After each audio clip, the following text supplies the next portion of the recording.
வணக்கம் மக்களே, வீட்டிலேயே எளிதாக செய்யக்கூடிய நூல்கோல் பொரியல் எப்படி செய்யறதுன்னு பார்க்கலாமா?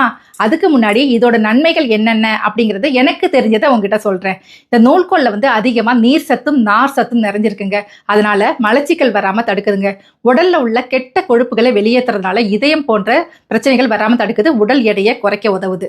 அது மட்டும் இல்லை, இந்த தோலில் சுருக்கம் கோடுகள்லாம் இருக்குல்ல, அவங்கள நிறைய நூல்கோலை எடுத்துக்கலாம். ஆனால் ஒரு முக்கியமான விஷயம், லோ பிபி இருக்கிறவங்க இதை குறைவாக எடுத்துக்கணும், அதாவது அளவாக எடுத்துக்கணும். ஏன்னா இதில் பொட்டாசியம் அதிகமாக இருக்கிறதுனால பிபி லோவாகிறதுக்கான வாய்ப்புகள் அதிகம்.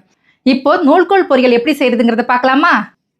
கடாயில் எண்ணெய் ஊற்றி எண்ணெய் சூடானதோ அது கடுகை போடுங்க. கடுகு வெடிச்சதுக்கப்புறம் அதில் கடலைப்பருப்பு உளுத்தம்பருப்பு போட்டு அது செவக்க வறுத்ததுக்கப்புறம் அதில் சின்ன வெங்காயம் சேர்த்துக்கோங்க. கருவேப்பிலை, காஞ்ச மிளகா அடுத்தடுத்து சேர்த்துக்கோங்க.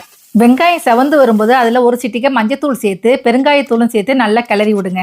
நாம் அரிஞ்சு வச்சிருக்க நூல்கோலை அதில் சேர்த்து நல்லா கிளறி தேவையான அளவு உப்பு சேர்த்து சிறிதளவு தண்ணியும் ஊற்றி மூடிடுங்க. 10 நிமிஷம் கழித்து திறந்து பாருங்க, நல்லா வெந்திருக்கும். துருவிய தேங்காயை அதில் சேர்த்திங்கன்னா சுவையான நூல்கோல் பொரியல் ரெடி. இனிமே நூல்கோலை மிஸ் பண்ணாமல் சாப்பிடுங்க. தேங்க்யூ.